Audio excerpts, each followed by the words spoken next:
Corona काल के इस समय में छात्र हित को देखते हुए ई कंटेंट तैयार किए जा रहे हैं, क्योंकि छात्र कॉलेज नहीं आ पा रहे हैं तो उन्हें वे लगातार अपना अध्ययन जारी रख सकें। इसीलिए मैं असिस्टेंट प्रोफेसर अनीता कटारा राजकीय कला महाविद्यालय कोटा में कार्यरत हूँ और मेरा सब्जेक्ट है जो भूगोल। साथ ही मेरा जो विषय है वो है नगरीय भूगोल। एमए फाइनल में ये नगरीय भूगोल चलता है, जिसका एक टॉपिक नगरीय भूगोल की प्रकृति मैंने लिया है। इस नगरीय भूगोल की प्रकृति के बारे में मैं छात्रों को बताना चाहती हूँ, जिसका पहला तथ्य है भूगोल की एक प्रमुख शाखा के रूप में। नगरीय भूगोल की कई शाखाओं में से एक मुख्य शाखा के रूप में जाना जाता है और ये माना जाता है कि इसका समय 20वीं शताब्दी के मध्यांतर से ही शुरू हो गया था, लेकिन पिछले 5-6 दशकों में इसका महत्व बहुत ज़्यादा बढ़ गया है, क्योंकि आप सभी जानते हैं कि भारत को गाँवों का देश कहा जाता है।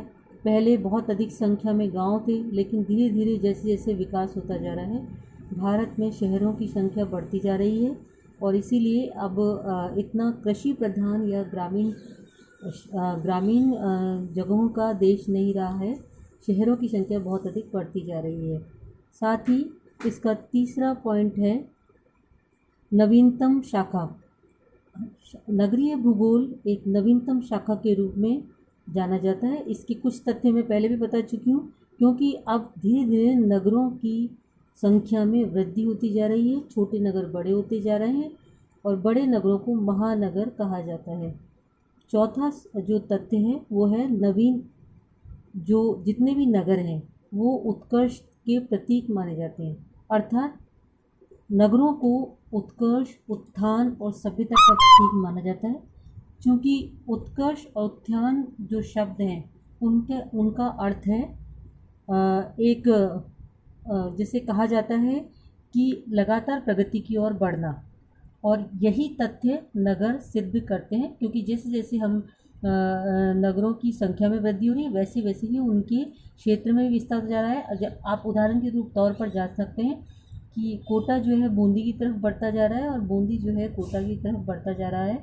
ऐसा लगता है कि कुछ सालों के पश्चात कोटा और बूंदी के बीच में जो क्षेत्र फैला हुआ है वो पूरी तरह से एक कंक्रीट के जंगल में बदल जाएगा। हालांकि ये बदलना नहीं चाहिए, क्योंकि अगर हम धीरे धीरे सब पेड़ों को और सबको नष्ट करते जाएंगे और जंगलों को नष्ट करते जाएंगे तो हमारे लिए घातक है। इसलिए इसको सुनियोजित तरीके से आगे बढ़ाना चाहिए और तभी ठीक रहेगा।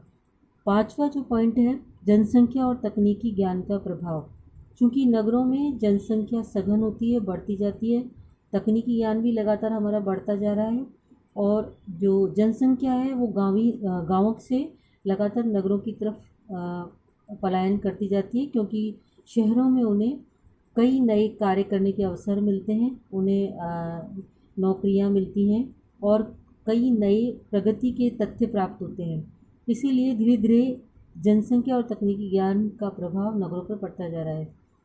मेरा छठा पॉइंट है नगर एवं गांवों में अंतर।